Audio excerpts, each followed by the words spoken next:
Baik, assalamualaikum warahmatullahi wabarakatuh. Perkenalkan, nama saya Dedi Noval, saya dari D4 Perancang Manufaktur 1B.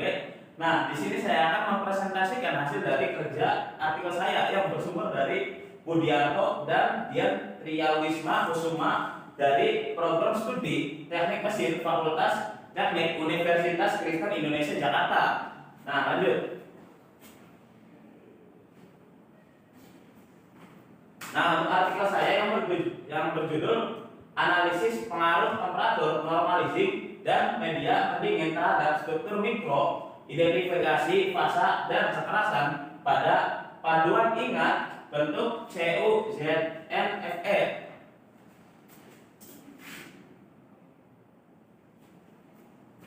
Nah, untuk isi materi dari presentasi saya adalah yang satu ada analisis pengaruh temperatur normalizing dan media pendingin cepat terhadap struktur mikro, identifikasi fasa dan kekerasan pada paduan ingat bentuk PIB CuZNFE. Dan yang kedua ada paduan ingat bentuk banyak digunakan di bidang-bidang industri dan bidang otomotif karena memiliki efek super elastis.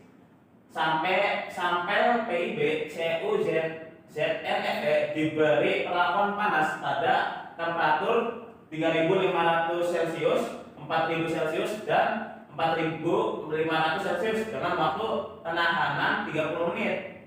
Kemudian sequencing pada media pendingin air, udara, dan oli. Nah, untuk yang ketiga ada dilakukannya pengujian struktur kristal menggunakan alat difraktometer sinar S, struktur mikro dan komposisi kimia dengan alat SEM EDAX serta kekerasan dengan metode Rockwell.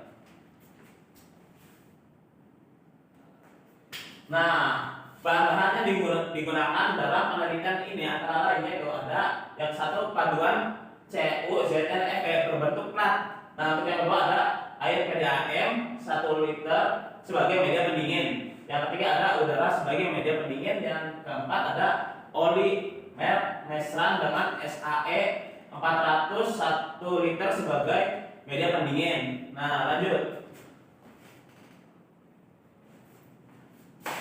Nah, untuk pertama ada mekanisme perubahan struktur kristal pada paduan ingat bentuk ditandai karena adanya transformasi fasa austenit matesit yang reversibel dan termoplastik pada jangkauan suhu tertentu. Nah, pada gambar di bawah ini terdapat 4 suhu yang menentukan perubahan fasa paduan ingat bentuk. Dan ada yang pertama ada MF, MS, AS dan AF. Nah, MF dan MS ini adalah awal dan akhir dari terbentuknya fasa mantensit. Nah, sedangkan AF dan AS ini adalah awal dan akhir dari terbentuknya fasa austenit. Nah, efek bentuk ini dapat diamati ketika spesimen paduan ingat bentuk didinginkan menuju suhu yang lebih rendah dari MF dan dapat kembali ke bentuk asalnya dengan memanaskannya hingga suhu di atas AF. Gitu. Nah, beberapa medium pendingin yang sering digunakan khususnya pada proses pengerasan yaitu sebagai yang pertama ada air, minyak, dan udara. Nah, untuk pertama ada air. Pendinginan dalam menggunakan air akan memberikan daya pendinginan yang lebih cepat. Air memiliki karakteristik pada kisaran suhu yang sesuai baik kehidupan, yakni 0 derajat Celcius 32 derajat berarti 100 derajat Celcius. Air berwujud cair pada suhu 0 derajat Celcius merupakan titik beku. Freezing point pada suhu 100 derajat Celcius merupakan titik didih. Boiling point air gitu. Nah, perubahan suhu air berlangsung lambat sehingga air memiliki sifat sebagai penyimpanan panas yang sangat baik gitu. Nah, untuk yang kedua ada minyak. Minyaknya digunakan sebagai fluida pendingin. Dalam perlakuan panas adalah benda kerja yang diolah. Derajat kekentalan viscosity berpengaruh pada safety of quench. Jenis minyak mineral yang seiring dipakai untuk aplikasi quenching pada temperatur yaitu oli khusus. Ya, dan yang ketiga ada udara. Pendinginan udara dilakukan untuk perlakuan panas yang membutuhkan pendinginan. Lambat udara sebagai pendingin akan memberikan kesempatan kepada logam untuk membentuk kristal-kristal dan kemungkinan mengikat unsur-unsur lain dari udara. Adapun media pendingin udara terbuka akan memberikan oksidasi oksigen terhadap proses pendinginan. Media pendingin yang paling cepat mendinginkan adalah air, kemudian oli, yang paling lambat adalah udara. Nah, kecepatan atau laju pendinginan sangat berpengaruh struktur mikro grainis dari logam. Gitu.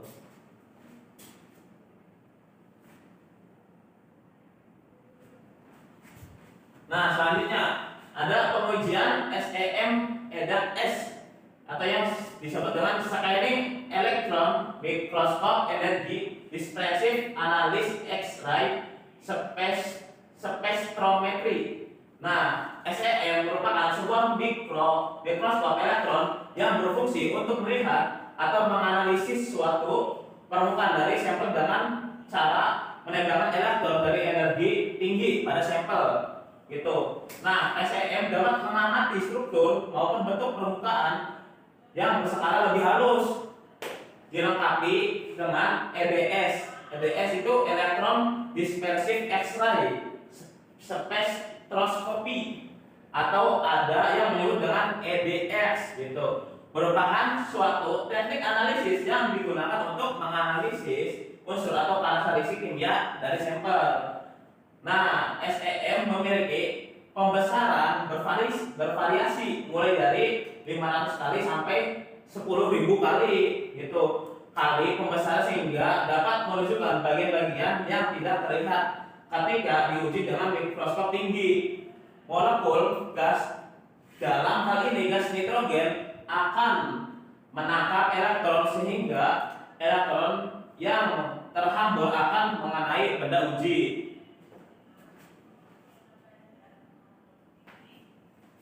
Nah, ini ada analisis pengujian difraktometer sinar X.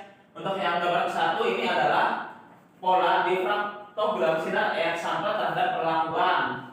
Nah, di sini ada struktur fasa 111, 110 dan 111. Perubahannya bisa terlihat dari sini ada ini 111 jadi 211. Pola difraktogram sinar X pada sampel dipanaskan pada temperatur 3.500 Celcius dan media pendingin oli. Nah, untuk gambar ketiga ada pola difraktogram sampel dipanaskan pada temperatur 4.500 Celcius dan didinginkan pada media pendingin air. Itu perbedaannya cuma ada di bagian bawah, fasa outstanding itu 200 yang gambar ketiga. Nah, lanjut. Di sini ada analisa pengujian SEM EDAS gitu. Pengujian SEM EDAS dilakukan untuk melihat mikrostruktur dari fasa pada sampel dan komposisi kimianya. Hasil uji berupa gambar mikrostruktur dengan pembesaran 2.000, 6.000 dan 10.000 kali pada masing-masing sampel dan komposisi kimia. Berikut hasil pengujiannya. Nah, di sini ada struktur mikrosampel yang dipanaskan pada temperatur heat treatment 3.500 Celcius dan didinginkan pada media pendingin air dengan pembesaran 2.000 kali. Nah, bisa dilihat dari perubahannya dari martensit dan austenit. Di sini martensit ada pelebaran. Nah, untuk gambar selanjutnya bisa dilihat. Nah, bisa dilihat untuk tadi martensit melakukan pelebaran dan setelah di struktur mikrosampel yang dipanaskan pada temperatur heat treatment 3.500 Celcius dan didinginkan pada media pendingin air dengan pembesaran 6.000 kali. Bisa terlihat perubahannya untuk gambar tersebut. Nah, untuk gambar ketiga ada struktur mikrosampel yang dipanaskan pada temperatur heat treatment 3.500 Celcius dan didinginkan pada media pendingin air dengan pembesaran 1.000 kali. Gitu.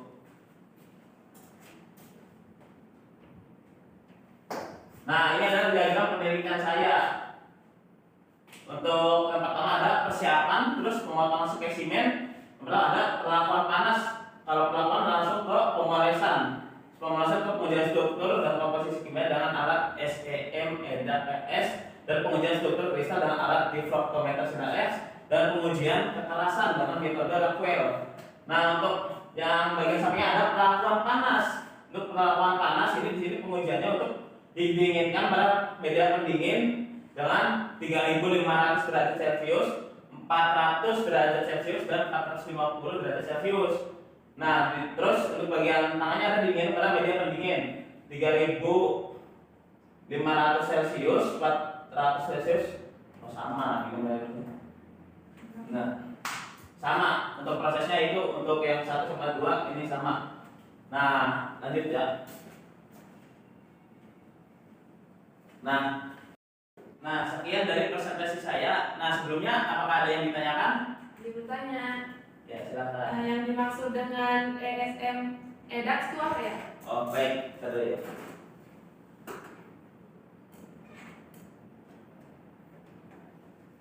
Nah, yang disebut dengan SEM EDAX adalah merupakan sebuah mikroskop elektron yang berfungsi untuk melihat atau menganalisa suatu permukaan dari sampel dengan cara menembakkan elektron dengan energi tinggi pada sampel gitu.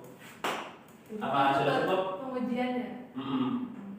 Nah, untuk pertanyaan selanjutnya, Mas, mau jelasin untuk MS, MF, AS, AF itu apa? Mau baik. diperjelas lagi.